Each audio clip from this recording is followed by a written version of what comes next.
welcome to Okon Bros. This is Eric. I'm Michael, and if you want to learn the secrets of the universe, the law of attraction, mysticism, brohood, gambling, movies, pop culture, archangels, magic, good food, business, health, family, NDEs, and mediumship, smash that subscribe button, hit the thumbs up, press the noti icon, and spread this video around like butter on toast. Love it. So today we have on Dr. Alexander, a neurosurgeon and author who was driven into a week-long coma in 2008 and experienced a life-changing journey into another realm. Once awakened, he recorded his memories from his coma, and he started to do research and was astonished by all the commonalities between his experience and other near-death survivors.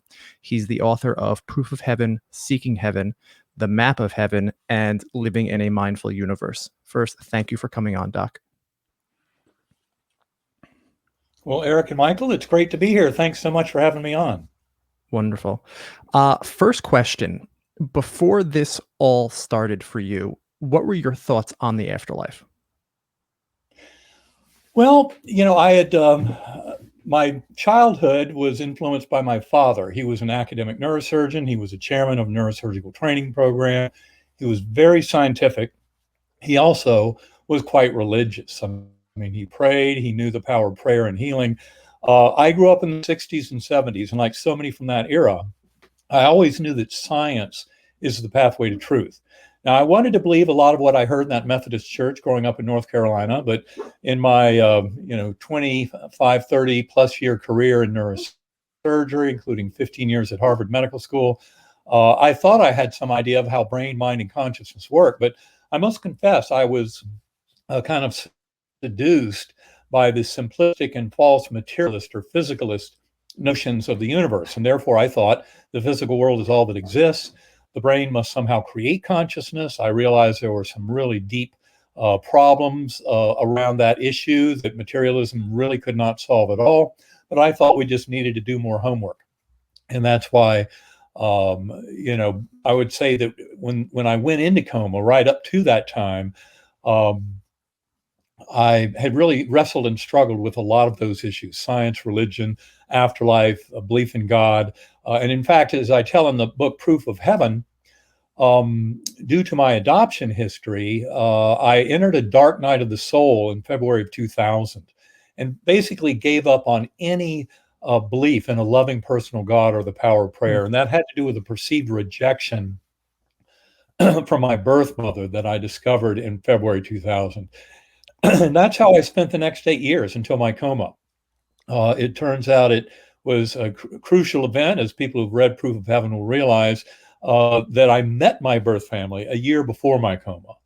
And that set the stage for my NDE.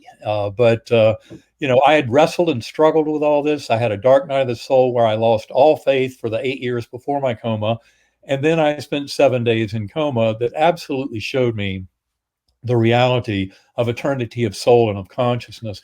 And the thing that kind of grabs the scientific community, and the reason why this is very scientific and not based in any kind of religious beliefs, but much more in kind of the neuroscience of consciousness, is I came to realize the congruence of my experience with thousands of other reported cases of NDEs over all millennia, over all belief systems, all continents.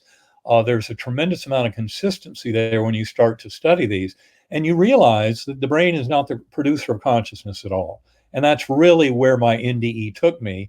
And the great relief to me was within about 2 years of my coma, I started discovering this very rich global community of scientists who were interested in consciousness and was fully embraced by them. And of course, one of the things they loved about my story is how it's almost a perfect experimental prep to assess, what does the brain have to do with consciousness? And just as, for example, we could discuss some of the psychedelic drug studies that show that those phenomenal experiences due to psychedelic drugs involve the brain going dark, the brain turning off. They're not created by the brain. And that was something I knew full well from my own journey because the medical documentation of the damage to my neocortex was very clear. And in fact, there's a case report in the Journal of Nervous and Mental Diseases in September of 2018 that really made that clear. They reviewed my medical records, and that was a big mystery to me, is how could, with this very well documented destruction of all 8 lobes of my brain, my neocortex, how could I have the most robust, ultra real, memorable, complex, and meaningful experience of my entire lifetime when my brain was offline? And that fits consistently with these psychedelic drug studies using fMRI and magnetoencephalography that basically show the brain is not the creator of all that phenomenal experience. It My actually God. gets out of the way to allow that to happen. But I've been wanting to talk to you for over 10 years. I read Proof of Heaven. It was a life-defining book for myself. Take us on the adventure. I want to hear this from you. Take us on the adventure and go into as much detail as you want or as little detail as you want. Would love to hear this. Okay, well, I'll give you kind of the medium version, because to really go into it takes hours, but I Sure. don't want to shortchange your listeners at all. Now, the important thing to point out is even though my NDE, when you measure it with the Grayson scale, which is a 32-point maximum scale to look at NDEs and assess their kind of nature and how close to the ideal NDE they are, mine was in the top 2%. So it had a tremendous amount of overlap with other NDEs. But the reason I lost that last little percentage point, because I had a score of 29 out of a max of 32, is because of my amnesia. That is that in this journey, I had no memory of Eben Alexander's life, no knowledge of Earth, of humanity. Every bit of it was gone. It was an empty slate. And that's really atypical for NDEs, but in many ways, it makes mine the exception that proves the rule, because of the kind of aligned evidence of damage to the brain. Now, it all started in a very primitive, coarse, unresponsive realm. And I guess I need to give you a little more background, and that is about the medical history itself. I awoke at 4:30 in the morning, November 10th, 2008, with severe back pain. Soon realized I had a horrific headache. And before long, I was developing grand mal seizures, and I lapsed into deep coma. And that was all at home, with my family very alarmed and watching. They hustled me off to the Lynchburg General Hospital emergency room. I was already deep in coma. And the rest of the story unfolds from there. But that's where they did the lumbar puncture, found I had bacterial meningitis. On day 2, they found out it was E. coli. If you do a medical literature search, you'll find E. coli basically always, if it causes meningitis, the patient is always a newborn. It's very rare to be over age 3 months and have E. coli meningitis, and yet that's what I had, and that's what You were my doctors had technically to And you face got up that to. you got that on a trip to Israel, I read, correct? That's No, what you think? actually, that's a fascinating story. I go into that in Proof of Heaven, Yeah, but I'd been to Israel a few months before my coma as part of my work. And in fact, I go into detail about that in Proof of Heaven. I won't right, take much time on it here now, right. but there had been a case of transfer of genetic material from one bacteria to another in Tel Aviv when I was over there. That was the biggest nightmare imaginable for infectious disease specialists. And that's not where I caught this E. coli. Although for a few days, my doctors thought I had acquired this E. coli over there because it was so resistant to Mhm, antibiotics and it was so relentless in its destruction of my brain and body. Of mhm, course, people look at me today and say, we can't have been that sick, but that kind of begs the question.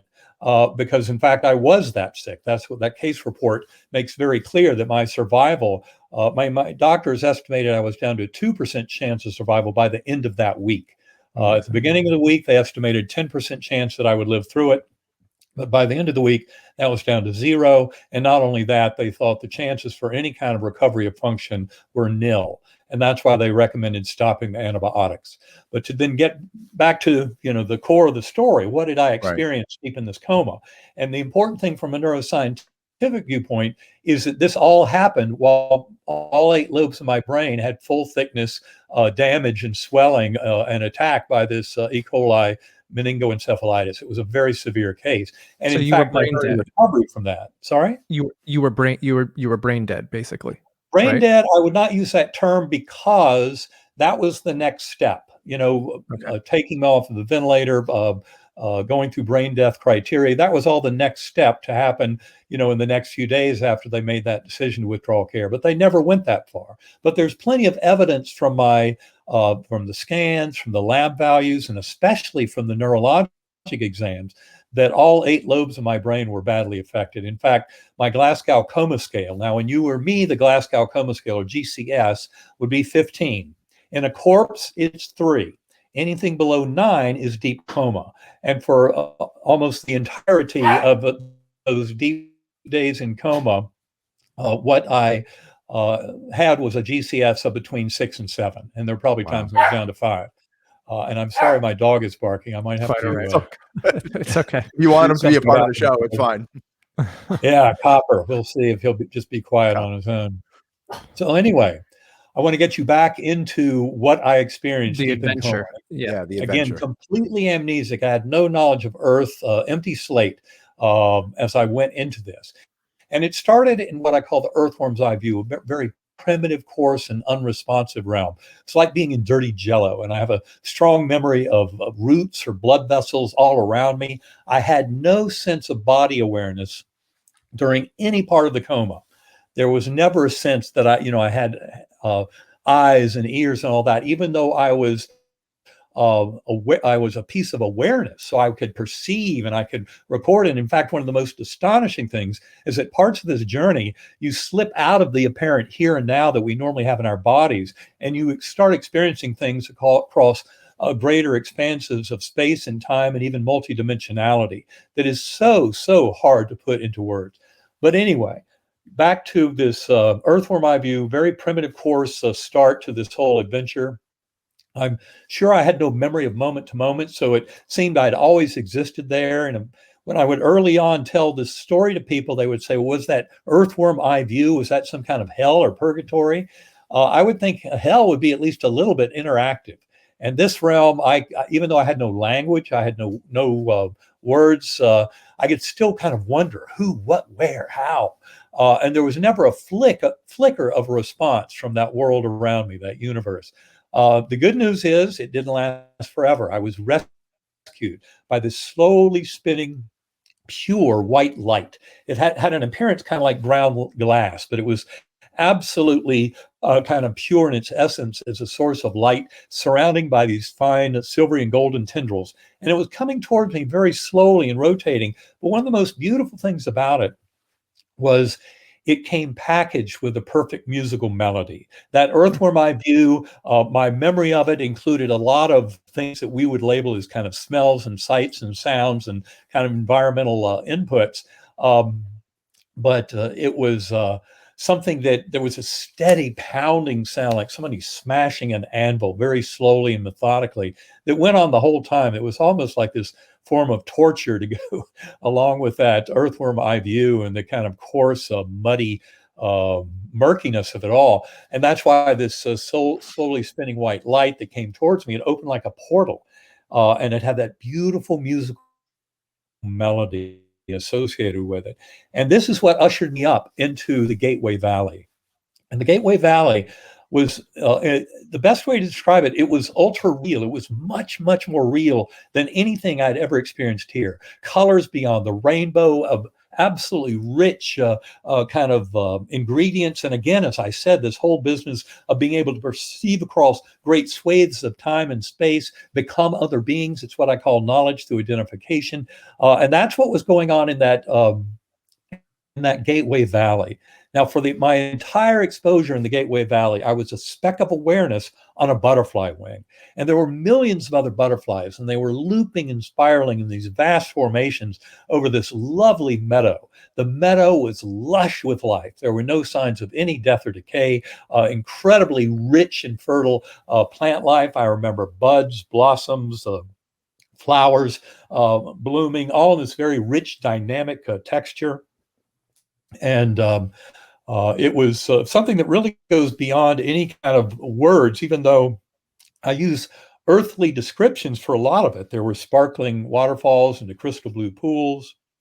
And there were thousands of beings dancing down in that meadow, and the way I kind of labeled it all when I came back to this world and wrote this all up, when I actually had language to describe it, which was weeks after my coma, I said that they were souls between lives, because I recognized this kind of pure light body, kind of purity and essence of there being lots of joy and merriment, very profound memories of children playing and of dogs jumping, and all of this festivity going on in this meadow below me. And it was all being lit because up above were these billowing clouds of pure color and a blue-black velvety sky. And I just remember the best thing about it all was that I wasn't alone on the butterfly wing. And of course, I tell this story in great detail in Proof of Heaven. There was a beautiful young woman sitting beside me there with these sparkling blue eyes and high cheekbones and high forehead, broad smile, and soft light brown hair. She was dressed in the same kind of very simple garb as all those people in the valley down below, but with rich colors. All of it extremely rich. I'll never forget this kind of indigo blue and powder blue and this kind of pastel peach outfit she was wearing, just incredibly beautiful. And she looked at me with this look of pure love. And the most wonderful part of the journey, the most reassuring, and I think it's the core message that I was to bring back to this world, was her message to me. It was delivered telepathically. She never said a word. She never spoke a word. And yet I felt the kind of emotional richness of her identity through her message to me. You are deeply loved and cherished forever. You have nothing to fear. You are cared for. And I cannot tell you, but in that whole journey, beginning in that kind of murky earthworm eye view and then leading into this brilliant ultra-real valley with all of this festivity going on, that was incredibly reassuring, because I had no idea what was going on here. And, I was being kind of led along and shown all these things. Now, Eric, I have to ask a question. ahead. Eben, Uh-huh. I've been wanting to ask you this for the longest time. This butterfly that you were on, how big was it? The size of a house? Was it like a Disney ride, like riding on Peter Pan's flight, and you're on this butterfly wing? Like, how big was it? A mutant butterfly? How big was this thing? Well, butterfly, in some ways, this was not like an insect you would find on Earth. Okay. Okay. This was the idealized form of pure, liberated love and spirit, wings to fly. Butterflies are there for a big reason. People often talk about various symbols like butterflies, hummingbirds, dragonflies, owls, that represent spirits of the dead, that bring them messages, things like that. Right. I remember hearing Elizabeth Kubler-Ross, who wrote a lot about after death. She was a Swiss nurse and then psychiatrist, who was there at the very end of World War II as a nursing student. She went through Dachau, the concentration camp. It had just been liberated weeks earlier, and she was able to visit that place. And the thing that astonished her was when she saw barracks that apparently was one of the houses for a lot of the young children who were only there for a brief time before they went to the gas chambers. She found that the children had etched butterflies into the wood of the wall. And she didn't understand that at first. Why would they be etching these butterflies? But it's because they were, these were people who were seeing death all around them, who were facing death very imminently, and they had one foot in both worlds. And they were witnessing the kind of purveyors of that spiritual energy, which we see as butterflies. But you should not picture this as just a large insect. Picture it almost like an absolutely magical living magic carpet that is taking you on a journey. It's butterfly was the best term I could come up with, because that kind of mentioned to me the color, the motion, the dynamics, the beauty of flow and of flight. But to think I was just riding around on an insect would be a little bit misleading. This was the spiritual idealized form of what we see in this world as butterflies, and they often are symbols and all of that. So that's but amazing. that's what I experienced in that beautiful Gateway Valley. I have a question, and And I've been uh grappling with this. Thought. Everything produced by the human body is basically physical, besides thought. Where does it come from? And it's been bothering me because, like, you're a neuroscientist, and then you were also a spiritualist. Where does thought come from? well, thought is what exists. Consciousness is what exists.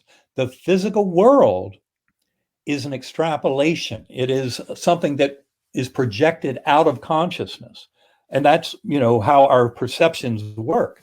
But the strange thing about all this, and this has to do with a scientific revolution that is far along in its unfolding and will revolutionize this world, but it has everything to do with realizing that the physical world has never existed other than as a projection from thought. So the thing Hmm. that truly exists is the mental realm. And that's where the quantum physics, the neuroscience of consciousness, philosophy of mind, uh, human experience writ large, NDEs, shared death experiences, after death communications, deathbed visions, past life memories in children, suggestion of reincarnation. Every bit of that exists in that mental realm. And that's all we ever know. But this universe is clever enough that it kind of fools us into believing that all the out there is out there as a physical reality. And the biggest mistake, of course, is thinking that it runs independently of us, that we are Mhm. somehow independent of that physical world.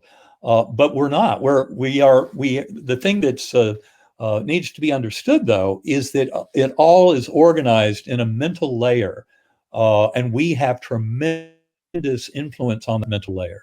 The me before coma, the physicalist, neuroscientist, I thought the brain creates consciousness. It's all just, the substance of the brain, which is made up of electrons, protons, atoms, molecules, the cells of the brain, etc. And I thought they all follow natural laws. In fact, the hardcore materialist neuroscientists will scoff at you if you claim to have free will, because they think it's all purely chemical reactions and electron fluxes, that there's no such thing as consciousness, that it's an illusion, an epiphenomenon, they would say. So they would, that materialist science that I worshiped before my coma would proudly claim that it's just chemical reactions. There is no free will. And any of this business of an NDE and illusions of existing as a conscious being after the brain goes inactive are false. Well, they're the ones who have it wrong. And in fact, the scientific evidence is really overwhelming. And what you find is, when you look at this community of scientists who have an interest in all this, is that the more they get interested in consciousness and start reviewing this literature, the more they realize that materialism is dead. In fact, I would say it died 80 or 90 years ago with the advent of quantum physics. The Mhm. modern physics community, there are many of them, physicists, Roger Penrose, Henry Stapp, Minas Kafatos, Amit Goswami, Claude Swanson, um, Brian Josephson, who's a Nobel laureate. These are all examples of physicists who realize that consciousness is much more than just the product of the physical brain. And that's where all of the scientific community is headed on this. Um, Is that why, like, the law of attraction and when you learn how to use it is so powerful? Because the saying "thoughts create things." Is that well, why it's all kinda interconnected? except for one problem, and that is that where all this really connects, as near-death experiencers by the millions have visited for thousands of years from all continents, is a realm where the only thing that really matters is our relationships with others and the binding force of love. In that world that the NDE lives in, it's all about love, compassion, kindness, realizing we're all sharing one mind. I mean, truly, literally. So if you're hurting another, you're hurting yourself. This is something that's crystal clear from the life review that occurs in more than 50% of near death experiences, as it has going back for at least 2,500 years. The life review is interesting because most people describe it as re experiencing the major teaching points of their life, but not from their own perspective. They witness them from the emotional perspective of those around them who were influenced by their actions and even their thoughts. So the life review is a beautiful example of how we're sharing one mind. I like to say we're all sharing the dream of the one mind. And I like to use the metaphor like this giant diamond, and the diamond is the one mind, the one consciousness that is actually evolving.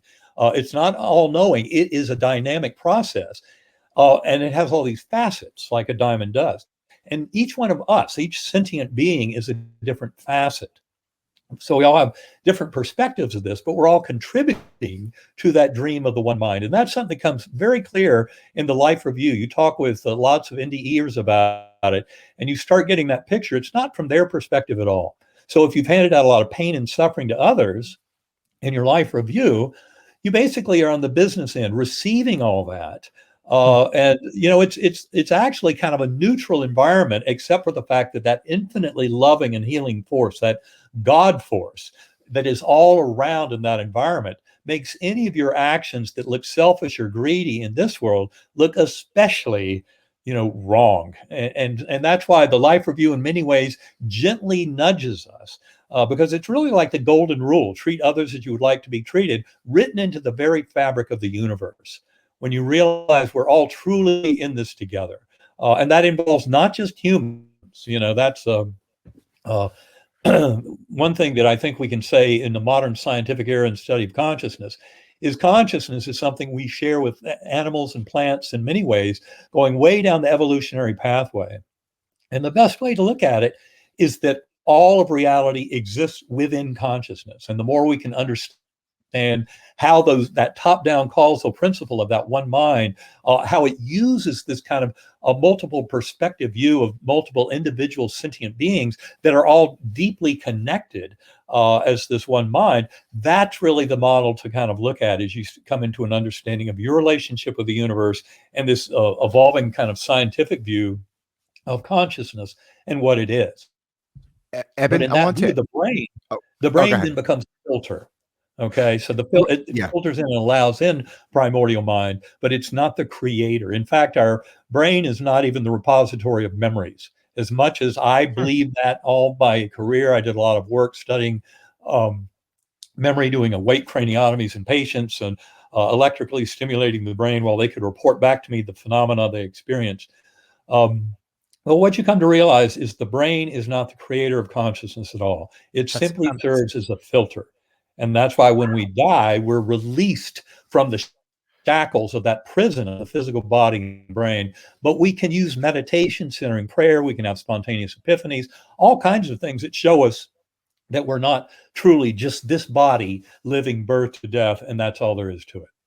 Eben, jumping back to proof of heaven, you said you saw angels, these beings that were shooting across the sky. Real quick backstory: we lost our father 3 years ago. He died February 2nd from COPD. Smoked his whole life, wasn't giving it up, and he went out the way he wanted. But we have our relationship with him evolved. Uh-huh. We go to mediums. We have a medium by George Anderson, who we literally speak to our father. It's like the medium has him on the other phone, and they have us on the other line. And my dad came through and said, "Archangels are real. Right. They are on tap for the slightest prayer, any request that you want." Did you see these archangels in the sky when you were there? What I saw, and this is great because you bring me right back to the next stage of my story. Right. The in that beautiful Gateway Valley with the lovely girl on the butterfly wing and all the souls dancing below. Well, it turns out that the next step in the journey was that I realized all that festival down below me was being fueled by these swooping orbs of angelic beings up above. To me, they appeared to be kind of oval, golden spheres of pure spiritual essence. That is, each one of them appeared to be, an individual advanced soul, like an archangel. Um, and they were swooping and leaving these golden trails against that blue, black, velvety sky. And they were emanating chants and anthems and hymns that would just thunder through me, through my awareness. Incredible awe and majesty. And all of that happening, I'll never forget it. right after encountering that beautiful girl on the butterfly wing, there was this soft summer breeze that blew through, and in many ways it changed everything. Because even though the scene stayed the same, that breeze to me, as I call it in my later writings, I said it was the breath of God or divine wind. It was my first knowing, given my amnesic state, of the power and majesty and infinite healing love of that God force that permeated every bit of that realm and all the way down to the lower material realms. And then I ascended now through these angelic choirs.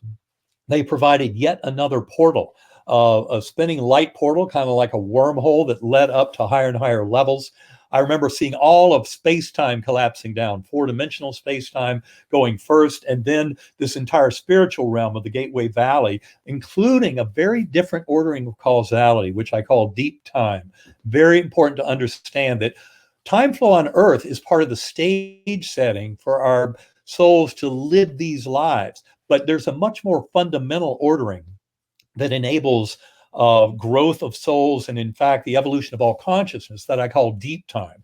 That it's a causal layer built into that kind of spiritual aspect of the Gateway Valley. I saw all of that collapsing down. So you're really now getting into outside of all of time and space and dimensionality, and that's where I encountered the core.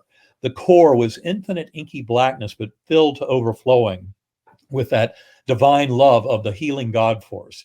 And I remember this brilliant orb of light, brighter than a million stars, that was there in the core realm with me, and that I sensed as kind of an interpreter. There was this kind of triangulation of relationship between this brilliant orb of light that some have postulated was kind of a Christ energy of, ascendance and transformation, that allowed me to interact and at times even become one with that loving God force. And that was something, some people think that an NDE just kind of magnifies your prior religious beliefs. Well, I promise you, I'd never had a religious belief that truly allowed me to become one with God in the way that I did in that What did that NDE. feel like? What did that feel like? What did that It's feel like to become one it's with God? pure infinite bliss. It is pure infinite oneness. It's the most ultimate sense of being home, beyond anything I could put into words. But the good thing is that others have experienced this not just through NDEs, but you can cultivate it through meditation, centering prayer. That's why Karen and I do so much of the work that we do today. Now, in that core realm, important to point out that and of course this was conceptual flow, but I put it into words when I was writing this all down weeks later. I was informed every time entering the core realm, you're not here to stay. We'll teach you many things, but you'll be going back. And then, a tremendous host of lessons about all the civilizations across the universe. There were many, many things. And I've talked about a lot of those lessons in many of my talks and books and everything. We don't have time to go into all of it here. But the point I want to make is that then I would spontaneously drop back down to the lowest level. Now, Right. that was a mystery. I would go right back down to the earthworm eye view. Why? How? But the good news is I remembered the musical notes of the melody. And just by remembering the musical notes, this is why music, vibration, frequency is so important. That's how our souls traverse those realms. And it's why a lot of the work I do today to return to those realms in meditation, I meditate an hour or two a day. I use sacred acoustics, which is a form of differential frequency brainwave entrainment for deep meditation. For me, it's always a form of centering prayer. It's always a reuniting with that God force of pure love at the core of the universe, which allows you to truly get into the higher good for all involved. You leave that ego behind. The little ego mind is very kind of self-centered. The ego serves a purpose, but in these kind of rich spiritual journeys, the ego just gets in the way. And so it's important. I often point out to people in meditative work here is the first step in meditation is to realize that little running stream of thoughts in your head. Many of us identify with that running stream of thoughts, but I would encourage you to look at it the way Michael Singer puts it in his book, The Untethered Soul. He calls that running stream of thoughts in the head the annoying roommate. Yep, that's about all it is. It is not your consciousness. In fact, the deep mystery from a scientific viewpoint is your awareness of those thoughts. So that when Rene Descartes said, I think, therefore I am, what I would refine that to say is he was aware of his thoughts. It wasn't the thoughts that made him conscious. That's part of the linguistic brain. That's a very identifiable kind of parlor trick of the brain. But the awareness of them is the big, profound mystery. And that is this is the experience I'm talking about into an NDE is becoming much more purely that unlimited awareness of who you truly are, higher soul. But then you realize your higher soul, just as you discover in life reviews, overlaps with all these other souls, and that we're all really part of one. And that one mind is of pure love, compassion, kindness. That's why we need to treat each other very differently than we tend to in a world that is today dominated by materialist science with its false teaching of separation, that we're separate from each other. And of course, Right. the first lesson in NDEs and life reviews is no, we're not separate. We're all truly in this together. And we really, our best interest for self is to have the interest of the higher good for all involved, and all souls are involved. There are no souls that are part of eternal damnation, that are, not worthy of this journey. We're all involved in this. And that's what the awakening that I see coming to the world today, Mhm. based in the science of consciousness and objective truth that we can share, including quantum physics and neuroscience and philosophy of mind, is really one of unification and synthesis. And that was a message that came through very clearly to me from my NDE. And then, especially as I studied other NDEs and found a very similar message. And it's really astonishing, but it's a lesson that this world needs to learn now, because we are really threatening ourselves with extinction through all the greed, kind of corporate greed, and addiction of fossil fuels, and warfare, violence, conflict, all these things that ignore the fact that we're actually part of one mind. Were you bummed out to come back? No, I mean, I was kind of astonished to come back. Now, it's important to point out here that there were very few points on this journey where I felt like I was actually driving the bus. Okay. I Okay. was being shown things. I was being allowed to traverse these realms, but with very minimal understanding of how I was doing it. And I was really a student. I was not there teaching anybody anything. I was learning a tremendous amount from the journey. And when I came back to this world, for one thing, I had no idea what I was returning to. When my eyes first came open in that ICU bed on day 7 of coma, and my mother, my sisters, my sons at the bedside, I had no idea who these beings were. Initially, Really? I was just, in total shock. It came back rapidly. I mean, literally over hours. My language was coming back, memories of these other souls. So I started recognizing them. But when I first came back, none of that was there. All I knew was where I had just been, this extraordinary journey. And of course, one of the reasons I was so quick to get down to write it all down was because I was sure it would disappear. My assumption, because I had none of my neuroscience knowledge, remember, all that was still gone. It took about 2 months to come back Hmm. after I came back. But not only that, I really had no idea how sick I'd been. It was Mhm. in the coming weeks I started going through my medical records, looking through the neurologic exams, the lab values, the scans. And that's when I was going, wait a minute. When I saw all the damage to the neocortex, all 8 lobes of my brain involved, with edema all the way down, swelling all the way down to the base of the neocortex, uh, no way that brain was able to produce any kind of dream or hallucination. That's why this case garners so much attention from the medical community, because you take one look at the medical records and you just go, wait a minute, this is not a brain that should be able to generate any kind of experience other than, say, the tiniest little trickle. And in fact, for a while, I thought that the consciousness that I experienced as Earthworm's eye view, that very kind of primitive, murky realm, was about the best that my brain could muster when it was soaking in pus with this extremely aggressive bacterial meningoencephalitis. When you were there, when you were in the core, the only way as like my monkey human brain could even perceive, it would be like not on an airplane, but you being the airplane flying through the air. Am I giving it any justice of saying like, you're flying like Doctor Strange? I don't know if you're a Well, Marvel guy. Yeah, like Doctor I Strange? love Doctor Strange. Some people have accused me of being Doctor Strange, but I don't know if I would claim that at all. But I think I need to say a few more things to put it in perspective. When I Please. talk about the material world and then the spiritual realm and deep time, all of those things collapsing down, they collapsed into a witnessed, what I call a complex oversphere.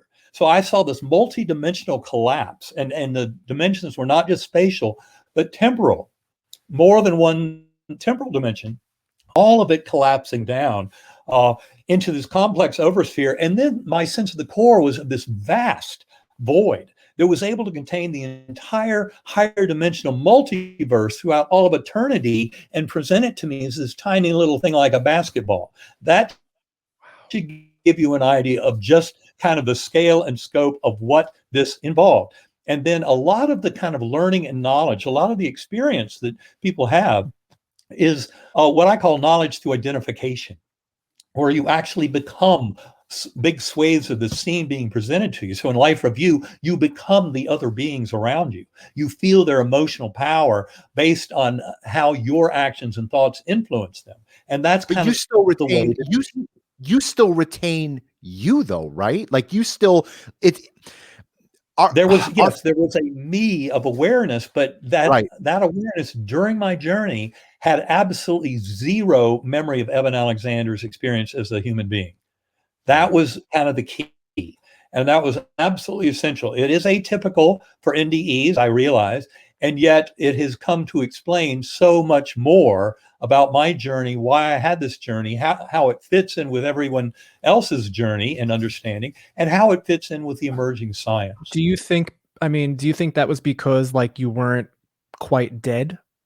Or is there, like, different severity, like, mostly dead, like in The Yeah, Princess I Bride, do. you I know? strongly believe that you're right in one sense. I was not quite dead in the sense that if I'd gone into full death, I would have had a complete then reconnection with the memories of Eben Alexander's life. Now it turns Right. out in my journey, I did witness life reviews very profoundly in two different ways, but neither one allowed Eben Alexander's life review. Hmm. Because again, being completely amnesic for my life was an absolutely essential part of this. And but the way I saw them, one was this. The first vision was of schools of flying fish.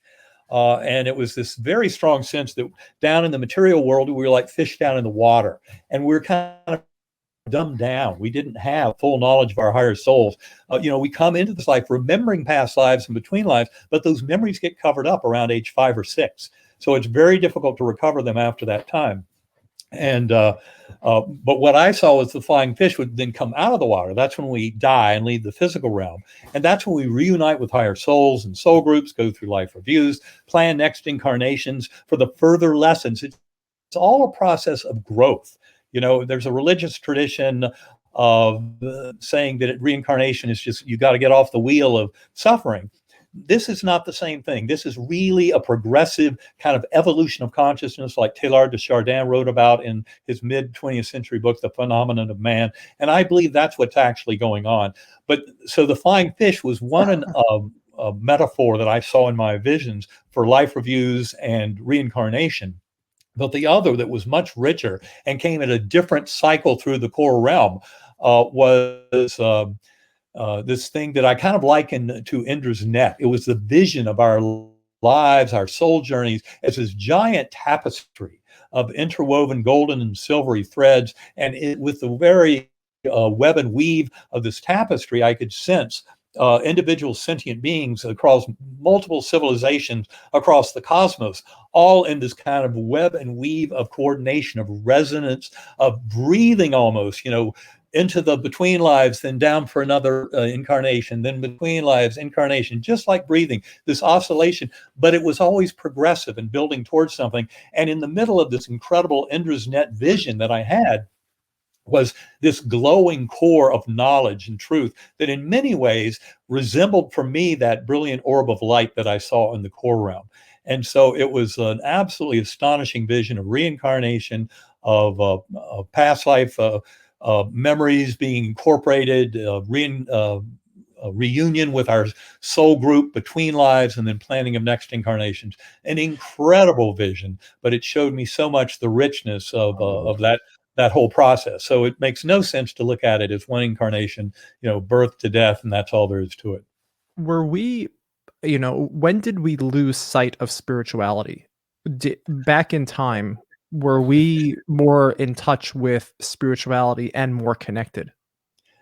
That's a beautiful question. In fact, if people go to unitedinhopeandhealing.com, they can learn more about some of that, and also a Shift Network course that we're doing right now. But really an excellent question, because there is a definable point in our history. When you look back over human history over the last few thousand years, certainly in our Western thought, was the Council of Trent. It happened from 1545 to 1563. That's when the Roman Catholic Church was threatened with voices of the Reformation and all that kind of thing, and they were trying to shore up their defenses and their message to the world. And in doing that, they became in many ways far more militant. And they allowed that there were people out there that wanted to study the natural world. People like Giordano Bruno, the brilliant Italian philosopher, mathematician, who basically looked up at the night sky and saw stars and thought they were suns, and maybe planets orbited them, maybe life forms on those planets. And he had a lot of other thoughts that the church didn't like, and they ended up, after this Council of Trent, they ended up killing him, torturing and murdering Bruno because of his views. Very modern views, very scientific views. He was one of my heroes, for decades, and yet he was brutally tortured and murdered by the church because of the Council of Trent. The Council of Trent did the job of saying, well, you can study the natural world, but don't you dare come anywhere close to mind, consciousness, spirit. That is the realm of the church. And if anybody studying natural science starts to tread on our territory, then they are damned and they will be tortured and executed. Galileo, he saw the moons of Jupiter through his telescope. He had an in-law to look at the moons through his telescope. The bishop refused. In fact, one of the groups I work with now, GalileoCommission.org, go visit their website. It's a group of more than 100 scientists from around the world putting forth this whole emerging view of consciousness as fundamental in the universe. But we call it Galileo Commission because Galileo couldn't get his uncle to look through the scope. And there are people today who won't look through the scope, who don't review this data. From my point of view, the evidence of the afterlife and reincarnation is already so well established, it is absolutely beyond doubt. And yet, there are many scientific minds in the world who don't even bother to review the literature. They say that's all nonsense. They say they prefer a personal experience. They don't necessarily want more data. And yet, they're unwilling to study the data. But the data is out there in droves, and the direction the scientific world is headed is irreversible. And it is towards a knowing of the primacy of consciousness in the universe. This is where we're headed. Your NDE, Eben, is in my opinion the gold standard of NDEs. You were a neurosurgeon who birth to death, science, and it was almost like you were chosen by this, whatever this thing in the core was. It was like you were chosen to come back down to kind of elevate humanity and say, hey, this is what it's all about. It's about love. It's about spirituality. It's about, being kind to each other. And I mean, we just came off a horrible year, right? We could all agree that 2020 was just awful all around. Do you feel that you were like kind of the chosen one, right? Like, No. No, okay. I would say that we are, humanity, sentient life throughout the cosmos. There are countless numbers of souls that simply represent kind of pathways forward, and that have a kind of a unified message. And I think the importance of mine is simply that I'm a neurosurgeon who had a meningoencephalitis that affected all 8 lobes of his brain. So in other words, I could have been a truck driver and had this beautiful experience. And just like when I came back to this world, and all my neurosurgical knowledge was gone, and doctors told me, well, the dying plays all kinds of tricks. You can just forget about it. Well, I knew it was way too real to be real, so I wasn't going to forget about it. But I thought it was a vast hallucination. That's what my doctors told me. But I thought, wow, that was some hallucination. That's why I was busy writing it all down. But the more I wrote it down, the more and I wrote the first 20,000 words before I read anybody else's NDE. That's because my older son, Eben the fourth, who was majoring in neuroscience in college at the time, when he came home, gave me a hug 2 days after I got to the hospital, day before Thanksgiving, 2008. He said there was like a light shining within me, like I was far more present than I'd ever been before. But I told him it was way too real to be real. I was already taking the lead of my doctors to think it had to be a What does vast that mean? hallucination. But Eben, only what does that mean? What does that mean, way too real to be real? Right now, I'm talking to you on my computer it screen. means that as we're doing this right here in this material world, communicating with each other, it's a very dim, kind of murky form of kind of interaction with the universe. This is dreamlike compared to that. See, most people think, oh, an NDE, it must be very dreamlike. No, this is the dream. That is the reality. And more than half of NDEers come away with the same kind of astonishing sense of that reality. The other thing that's amazing when you study it, from a medical perspective, is these experiences. This is what Bruce Grayson has spent 40 years studying. He's the MD who's written more about NDEs than just about anybody. Is they're extremely transformative. They completely change people's lives. And the vast majority are changed very much for the better. And not only that, but the memories, you don't forget them. It's really astonishing. And there are groups both in the US and in Europe that have studied the quality of these memories. And it turns out that they're even a stronger quality memory than some of the powerful emotional memories we have from physical events like a car wreck or a plane crash or something like that. These memories are very resilient. They do not change in quality over time. And so it really is showing us an aspect of ourselves and of experience of sentient beings that seems much closer to the truth and to reality just because of this memorability and the fact that it is so consistent. They line up across, tens of thousands of comparable experiences. So in answering your question, I would say that these NDEs are always tailored to the individual. Ultimately, that's where their responsibility lies, is helping to transform the individual. And it just so happens that as a neurosurgeon interested in consciousness, my journey is of interest to the world at large, because the world at large seems to be interested in that.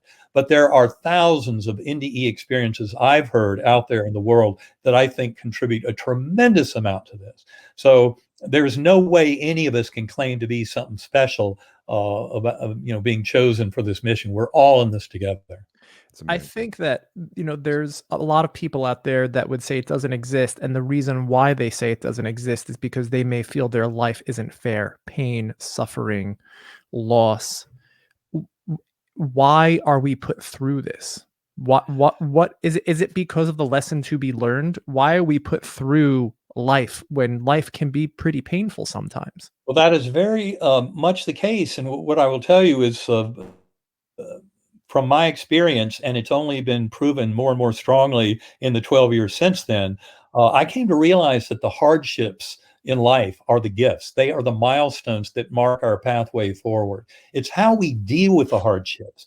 Are we able to kind of envision our grander selves with our sense of having some kind of interplay with this evolving process and our ability to manifest this love for self and others? Can we do that through all these hardships? They are really the milestones that mark our pathway forward.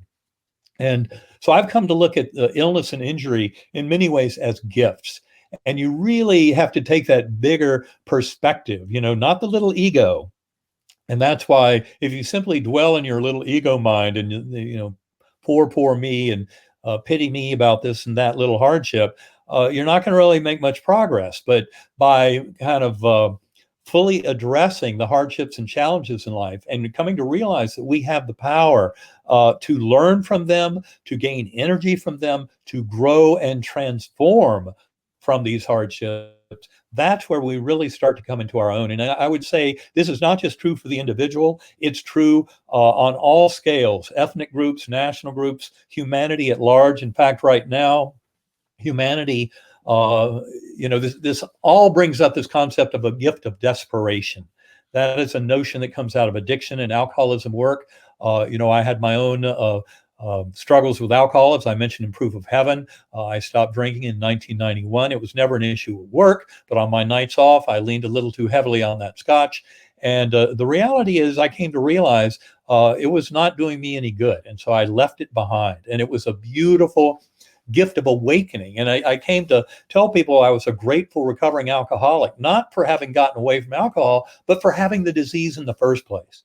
There was a lot of growth I went through that I never would have gone through if I hadn't had that challenge. Likewise, with my meningoencephalitis and with other issues in my life, I've come to embrace the hardships as being opportunities for me to express love, kindness, compassion for self and for others, and to bring that into a healing environment. So I think there are some deep lessons from NDEs that enable us to take on this challenge. And I would say that gift of desperation is one being writ large with the COVID pandemic, the economic collapse resultant from that pandemic, the racial strife in the US exposed at the same time. These are all a collective gift of desperation that allows us to grow to a higher level. Now, if we sit there and pity ourselves and just dwell into the ego uses fear and anxiety as its main tools. And if we just sit there and circle the drain with that kind of self-centered, kind of polarized, we're gonna go down with this. We're gonna fall victim to these issues. But if we can rise above it and see all this as a collective gift of desperation, this is an opportunity for us to help each other and to grow into a much higher form as awakened beings here to support all fellow beings, no soul left behind. It's unbelievable. It's beautiful. It was beautiful. Eben. Eben, what was your family's reaction when things started getting better and you're like, you got to hear this? When I was comatose, I wasn't even there. What was your wife's reaction, your boy's reaction? Were they like, come on, Dad, come on? Like what? Well, for one thing, they were just shocked because the doctors had promised them that, by day 7 with 2% chance of survival, no chance of recovery, I wasn't coming back. And when I first did come back, those first few days, I think my family, initially they were ecstatic. And then very quickly they realized my brain was wrecked. I mean, I was really trashed by this experience. And, if I had stayed like that, it would have been a curse. They would have preferred that I went on to die. But I had a very rapid recovery. And as I said, within about 2 months, everything came back. In fact, my memories were more complete after that 2-month recovery than they had been before the coma. And that is from deep conversations about very early life events with family and friends that I remembered some conversation before my coma concerning those events, and then a similar conversation afterward, which revealed that my memory content of those events was much richer. This is something we talk about in our book, Living in a Mindful Universe, that memories are not stored in the brain. That's really the last nail in the coffin. Exactly. Living in a Mindful Universe. There's an appendix in that book, plus a whole chapter about memory. And it was very clear to me after my experience that memories are not stored in the brain at all. This is something that neurosurgeons had suspected for a long time, just because of all the resections we've ever done, millions of brain resections over the last century or so, but never has there been a swathe of long-term memories that were taken out with part of the brain. So we gave up on that notion of brain localization of consciousness a while back, but to fully admit it is to say physicalism is dead. That makes sense because we go to mediums a lot and we get in touch with our father and he's reciting memories. So obviously he took everything that he had in this life with him. Right. Before we wrap up, do you have any mediumship capabilities? Do you go to mediums to connect with the other side? And also, while you were there, did you see any of your past loved ones? Don't give the twist at the end. I want our listeners. I'm not going to give that twist away because that actually answers your last question. That was actually the key catalyst for my coming to understand all this much more richly. But yes, I have had experience with mediums, and in fact, I've supported Laura Lynn Jackson in her books because she did some readings for me that were just slamming right on. And in fact, in that book, Living in a Mindful Universe, we discuss some of the details of that. We also talk about the Windbridge Institute, the work of Julie Beischel and her husband. They've done a tremendous amount of work to scientifically validate mediums. I mean, anybody out there who doesn't think that mediumship is real is simply unaware of the scientific data. And in fact, to me, it's astonishing how powerful readings can be when you realize how little they have to work with. And for a good medium, it's just mind-bending what. And Laura Lynn, she challenged me on a number of things in ways that proved she knew at a very deep level things about my dad, who had passed over 4 years before my coma, that nobody else in the universe knew except for me. And that's what basically took me to a whole next level in working with her. But I've also met other mediums who I think are very good at this. And of course, mediums will, by and large, tell you that we all have this capability. You don't need a medium. But for most of us, we don't trust ourselves enough to do that. But this is why Karen and I do all of our work with sacred acoustics. That's why I meditate an hour or two a day with sacred acoustics. People should go to sacredacoustics.com to learn more.